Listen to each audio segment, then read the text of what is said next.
Become a patron at www.patreon.com/Golden Era Bookworm for hard-to-find books, scans of rare photos, and articles on the Golden Era of bodybuilding.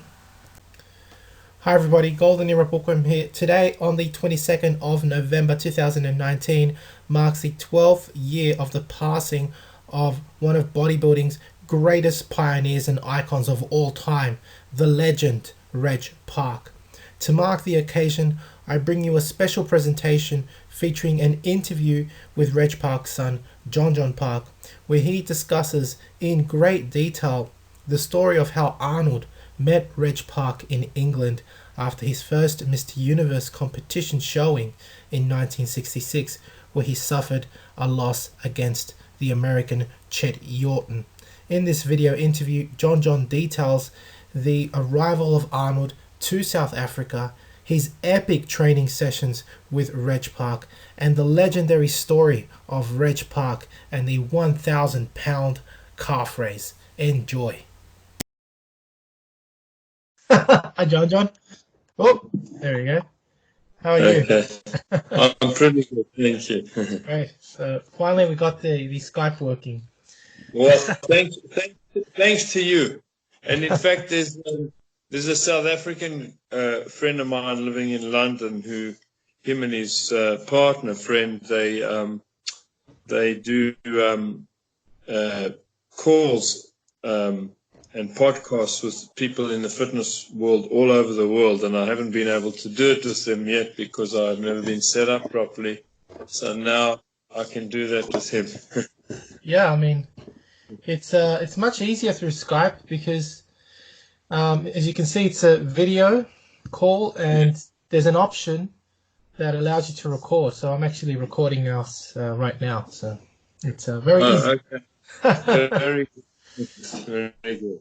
Right. So now that we have the technology sorted, today I wanted to focus on Reg Park's influence on Arnold. And I've read, for example, Arnold's several biographies. He's got Arnold, The Education of a Bodybuilder, Total Recall, My Unbelievable Life Story, etc. And there's so many topics there where he mentions Reg Park's influence. And I thought you obviously knowing quite a lot of this stuff and having lived through it, may be able to elaborate more on what happened during those early years of Arnold. Like one of the first things I know, it's probably one of the most famous photos is when Arnold is wearing his tank top from Wag Bennett's gym with that big W on it. Correct. And that's the very first time I believe that Arnold met Reg. Is that right? That's correct. Yes. I believe it was in Wag's gym in London. Right. I didn't know that. Okay. Yeah, and Wag said to Reg, they were both invited to a local show that Wag and his wife Diane, who's still around, and they had a lot of influence in the bodybuilding world in the UK, and they would promote shows. And Diane's father, Bob Woolger, used to be involved in that as well. And he was putting on a show.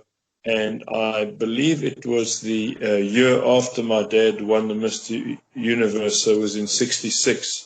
And Wag said there was a young kid from Austria who he wanted to introduce to my dad because my dad was his idol, and he had just won the Junior Mr. Europe contest. Yeah. So I believe he was 17 at the time, Arnold, and so they introduced them. He introduced them, and apparently I only had found this out a few years ago. When my mother passed away, we had a memorial service which coincided with the first Arnold Classic. So next year it would be 4 years in South Africa. Mm-hmm. And my mom's memorial service was the day after, and at the Arnold Classic, the first one, Arnold did a special tribute to my dad, in which he got up and spoke about the influence my dad had on him. And then he invited my sister Jeunesse and I up on stage, and we both said a few words. And he had a trophy made, which the same crystal bowl that he presented my dad with at the Arnold Classic, I believe in 2000, when he inducted him into the Lifetime Achievement Awards. Yep. And he gave us each a bowl, and he had one made for the most muscular man, not necessarily the winner, but in this case it was the winner, and it was Dexter Jackson. And my sister and I presented the award to Dexter Jackson. And the following day, being at my mother's memorial, he was one of the guest speakers, and he said that they had worked out together in London at Wag's gym, which I didn't really know at the time. And he said that Reg was wearing this brown button-up sweater. And everybody laughed, and apparently Arnold had a tank top on, and he was a little cold. And my mother turned around to my dad and said, "Let Arnold wear the sweater, to keep warm while they're working." But he did say to my dad, "When will you bring me to South Africa?" Because obviously he knew all about my dad bringing every year the top guy to South Africa to guest pose and do a tour of exhibitions throughout the country.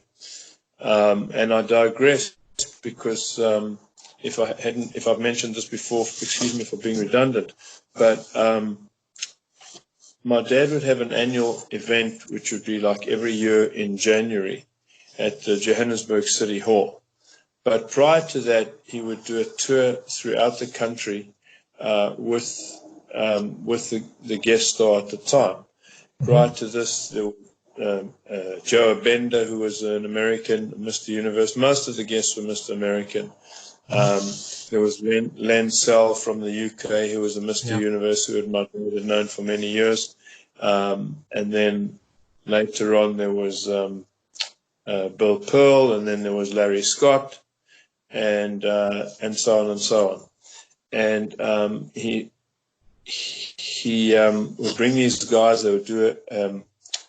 He would put on a show in each one or group of local gym owners would put on a show in each city throughout South Africa, and they'd go to the beach towns like Durban and Cape Town and put on a show, local contest, and then of course the guest star and my dad would do a posing exhibition as well.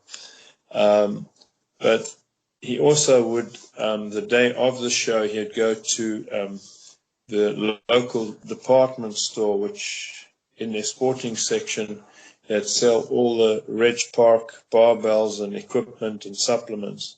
The biggest chain of department stores in those days in South Africa was called the OK Bazaars. And the two partners, Len Miller and Stan Cohen, were both clients of my dad at the gym, in his Kirk Street gym in Johannesburg, which was a famous gym. And at the department stores, they'd arrange a stage, and they'd have a chin-up competition and then a bench press competition. And my dad would present the winner with a can of protein powder. So he really put on these shows to promote his product line, because he had a very successful mail order business and sales of product line. There you go. I can see. Is that the chin-up competition you're talking about? Yes, that would be it. That would be it. Very good, Carlos. I'm very impressed with your memorabilia. Yes. It's from the souvenir edition. Right, right. And that's a department Which, store you're talking about. That's awesome. yeah, which you sent to me, and as you saw, posted on Instagram. Yes, yes, yes. And then that evening they would have a show. And at the end of the tour, which was a lot of fun because we'd to the country, go to all the beach resorts. My dad would have most of the his important staff members come with, and they would help. And he had a guy by the name of Dougie Baggett who would run his martial arts center in his gym in downtown Johannesburg. And Dougie was the first Western world judo champion, and he was a Mr. South Africa, quite a rugged guy, very muscular, and he was a notorious street fighter in Johannesburg, South Africa. So he would come, and all the guys would wear the white V-neck Reg Park T-shirts, and they would, get everything set up, and they'd come and be stagehands at the show. And then he'd have the top local comedian and then a band, and we'd travel to all the different cities. And at the end of the tour, the grand finale would be at the Johannesburg City Hall, where the winner of each local contest would come and compete in the Mr. South Africa. And, of course, the guest stars at the time and my dad, they would do an exhibition.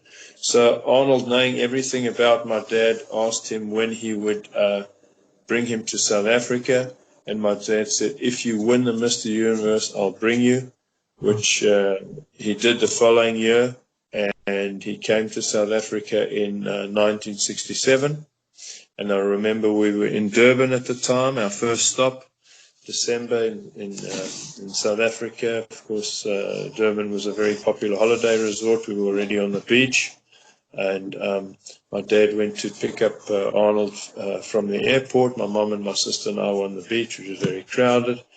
And on the way back, my dad said to him, we're going to stop and get some flowers because it's my daughter's birthday, 29th of December, and she was turning I think 13, you must give her some flowers.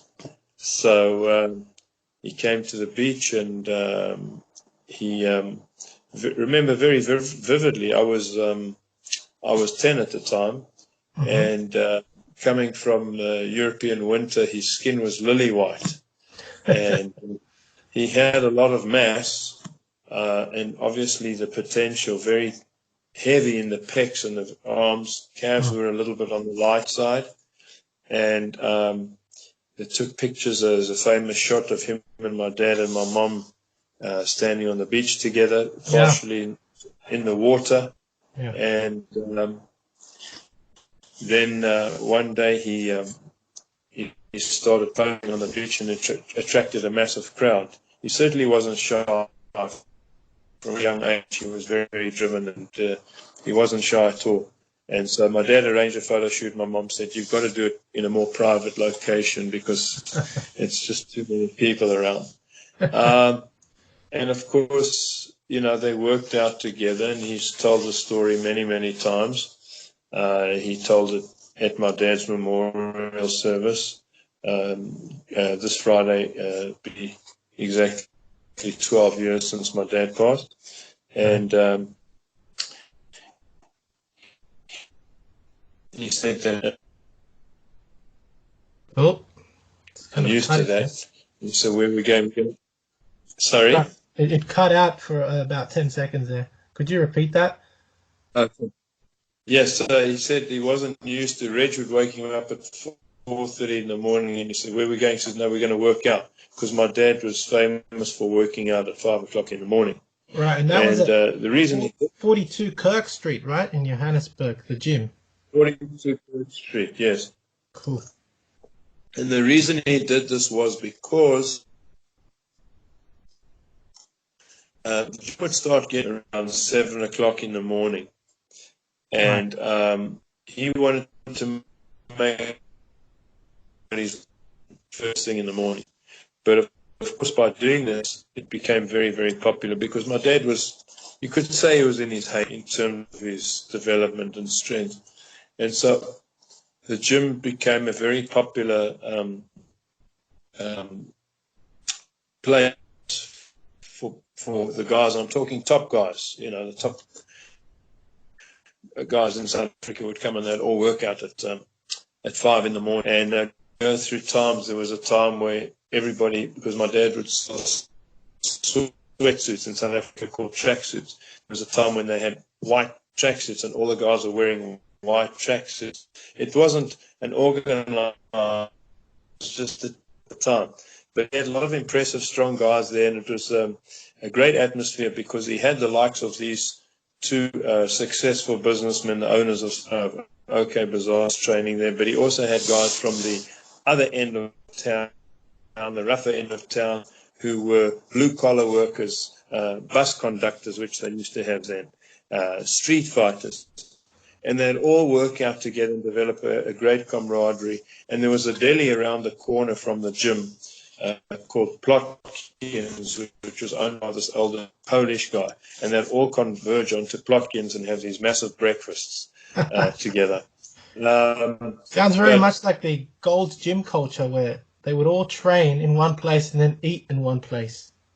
Very much, but Arnold at my dad's memorial said Reg was like the guy who introduced training so early in the morning. He started that. And there were a number of guys who had won local competitions, Mr. South Africa, very, very strong guys. He had the 18-inch arm club. He had the 350-pound bench press club. They all trained, unlike today, a lot of them do, but all unenhanced, and they all trained with seriously heavy poundages.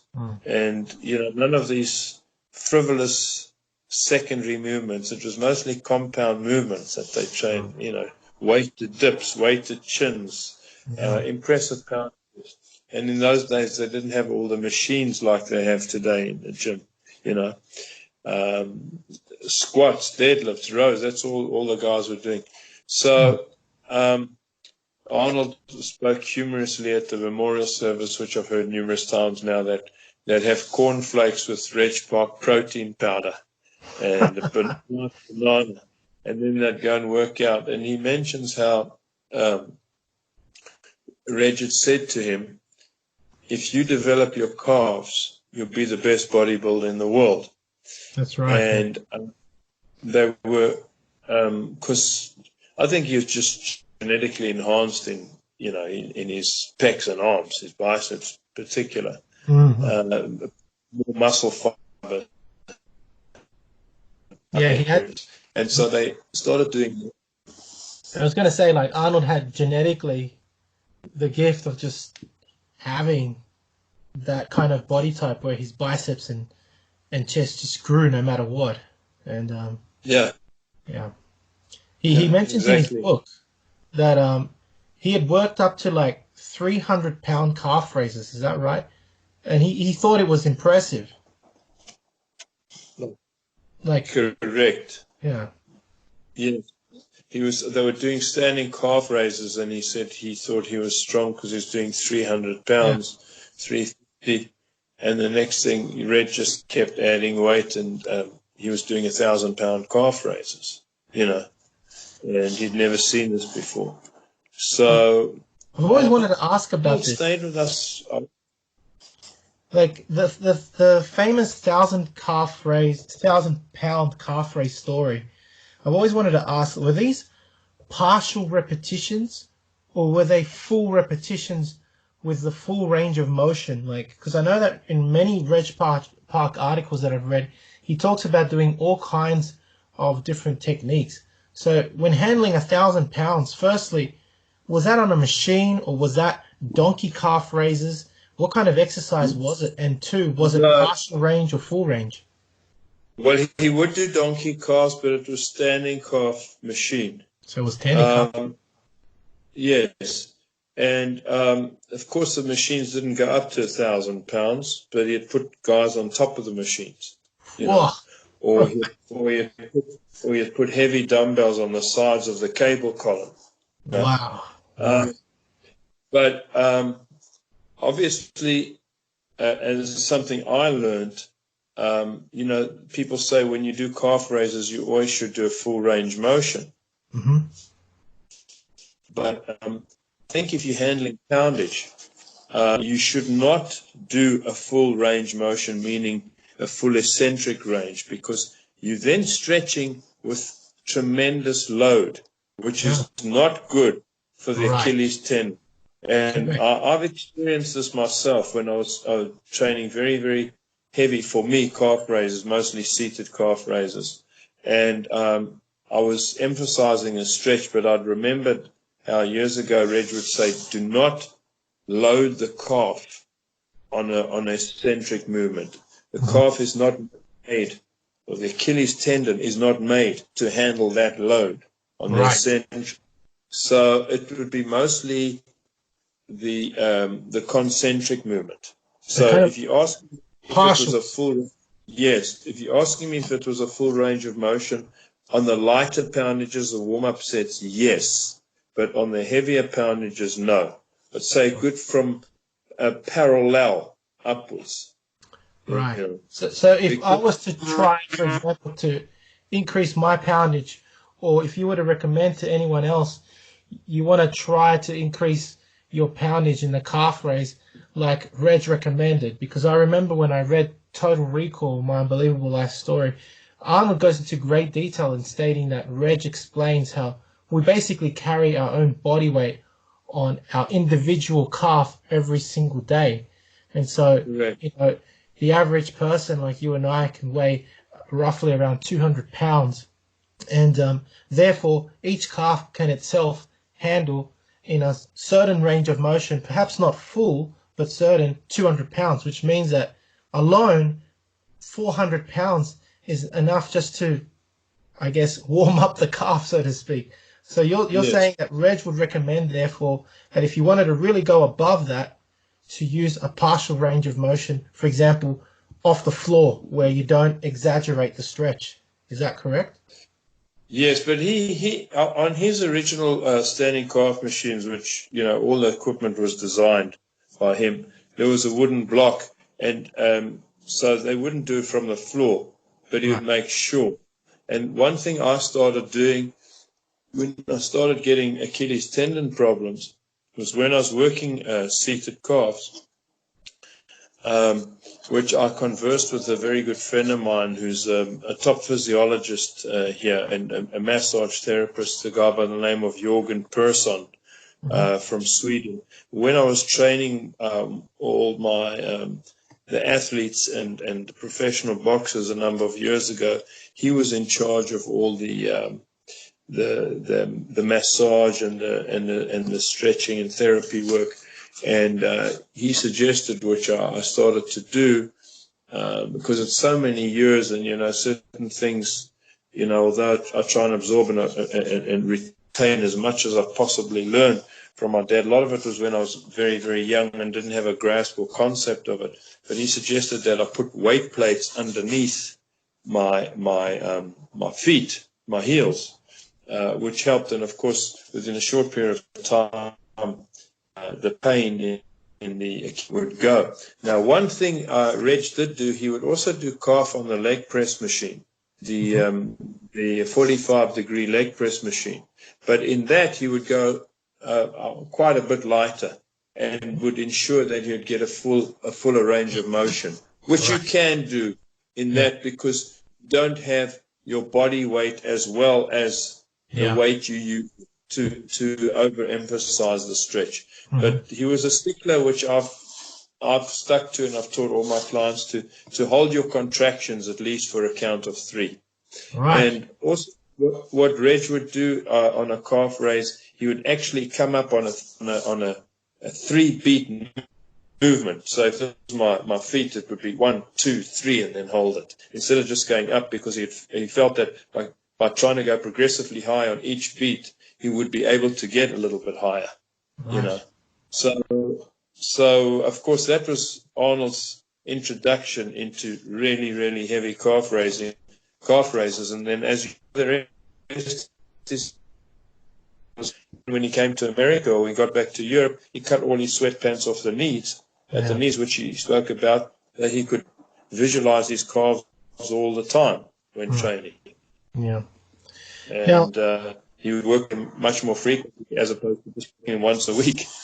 You mentioned the 3-beat calf raise is made famous by Reg Park. And what was it? What else did you just say? Yes.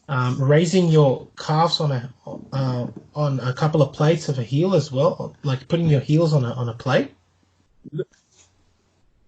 What I mentioned was when I doing seated calf, I'd put plates underneath my feet. So when I started the calf raise, my feet were parallel with the floor. Right. Okay. So I wouldn't get that load with the heavy poundage on the seated calf raise on the eccentric part of the movement. Gotcha. Yeah. Now, the 3-beat calf raise and the standing calf raise, did he also do that for the 1,000-pound calf raises? Or again, were these just as far as he could go up? As far as he could go. Just trying to get them up. Would you use 3 beats with 1,000 pounds or not? No, just try and get up as he might use 1 or 2 beats, but just try and get it up as far as you do. Always try and do an extra kick, to try and get that little bit extra emphasis on the concentric. Yeah, that's really amazing. Like, I've heard so much about Reg's different calf training methods. I mean, I've heard about him using the leg press machine.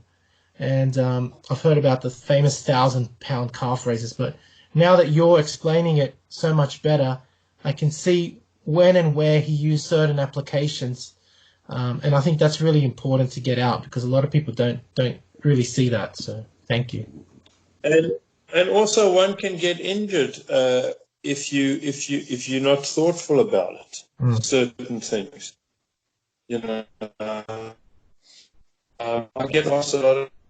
Always do 5x5. No, he didn't always do 5x5. That was the mainstay in the beginning when he first started training and put on all his mass and size. But of course, later on, as he evolved, he would do different rep ranges. He would do 12s, he would do 10s, he would do 8s, he'd even do 15s, and do different adaptations, which then progresses into cycling your training, where you do training more for the explosive fibers, which would be more lower reps. You would do training for your endurance fibers, which would be more high reps, and then you do training for your combination of fast and slow twitch fibers. Medium reps. He was a student of the game, Carl. Didn't just. And he made 5 famous, which of course was what helped him develop his size and mass. But that wasn't what he stuck with his whole career, And certainly as he got older, due to stress of the tissue, ligaments, tendons, and joints, he would work in higher rep range. Yeah. So you've mentioned the famous calf raise story, how Arnold used to train with him in Johannesburg, which was at the time when Reg was already, your father already had a successful barbell company, his health centers, his supplement companies, etc. Did Reg also teach Arnold how to train other body parts, though? Did he bring up other body parts in Arnold? Arnold's mentioned how Reg had spending that amount of time, because I want to say he was with the family for probably close on 2 months. He really became like another member of the family. Mm-hmm. And Arnold's mentioned how he trained with Reg and he's learned so many different techniques. Of course, he adapted his own later on, which suited him. But he mentions, I think the one thing he learned from Reg more than anything, Carlos, was the use of poundages. Mm-hmm. And I think he realized he probably wasn't, although in the early days he was doing some powerlifting when he first started training. Yeah. He was training big places with heavy poundages like Reg was. Reg was known for always handling heavy poundages in his training. And then I think Reg got from the likes of training with Marvin Eder. Mm-hmm. And I just recently found out this week, in fact, my sister sent me an email from a guy who contacted her, who's a friend of Marvin Eder's, and apparently he's still alive and he's still working out. So I'd be interested in connecting with him. I believe he's like 88 now. And Something like that. He's still. I've been trying to connect with him myself, but I can't seem to get his number. Well, if I can make contact with him, I certainly will, put you in touch with him. That'll be great. But apparently Awesome. he still works out regularly, and I believe still handling, respectable poundages at his age. So my dad was always known for training pretty heavy, and I think that's something Arnold got. And I think the other thing he got was to always do your compound movements first, whilst your energy level was highest. My dad in those days would also do multiple sets as he got older, not so many, but he was known for not just handling heavy poundages, but doing a lot of volume in terms of sets. Pretty much each exercise. Even later on, 4 to 5 sets per exercise. Yeah. So another reason I ask about his influence on Arnold is because I've read, for example, in Muscular Development, mid to late 60s, probably after he met Reg, Arnold used to recommend his own version, I guess, of the 5x5 called the 6x6, which sounds awfully similar to Reg Park's 5x5. Would you say that that's a definite almost copy or Arnold version of Reg Park's 5x5? I would say it's pretty much, being that it's 1 rep extra, 1 set extra, that's pretty much as close as you can get to a carbon copy. Yeah, exactly. Yeah. He could have gone 4x4, right? Exactly. But then, then you're getting, once you start going in the low rep range, which some guys do, you start more training like a powerlifter. Correct. Whereas, Reg always used to emphasize, of course you want to use poundage, but you're also training for shape as well. Mm-hmm. So you want detail of muscle. Yeah. I've had some guys say to me they're confused because they thought Reg always trained 5x5, and I said no, 4x8, he did 12 reps, 15 reps. He experimented with everything over the years. And then we would later on recommend at that stage he was finished competing, where even starting with a warm-up set of like 15 reps, at probably 60% of your poundage that you're accustomed to using on the heaviest sets. Yeah. But then, as I mentioned in one of our previous podcasts, the cool down principle as well as the principle. Yeah.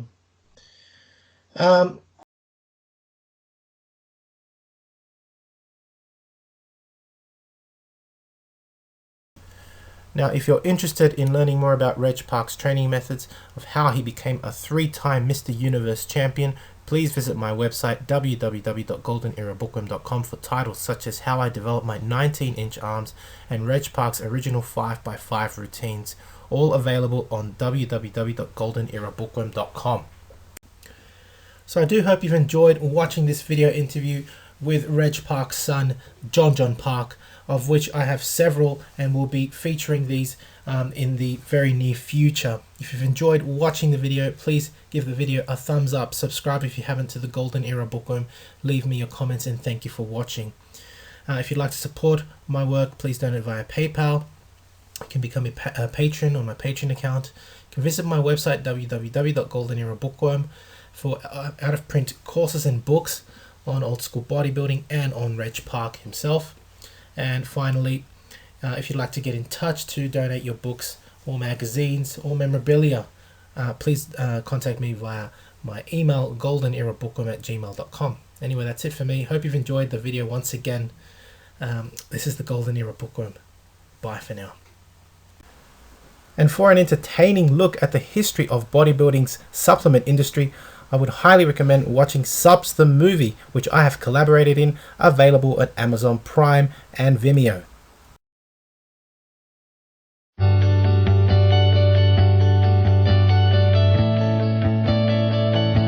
Hi everybody, I just want to recommend this phenomenal book, Vince's Secret Locker, volume number 2 by Carl Coyne. I've been looking at this for about 4 weeks and I can't put it down. If you get a chance, check it out.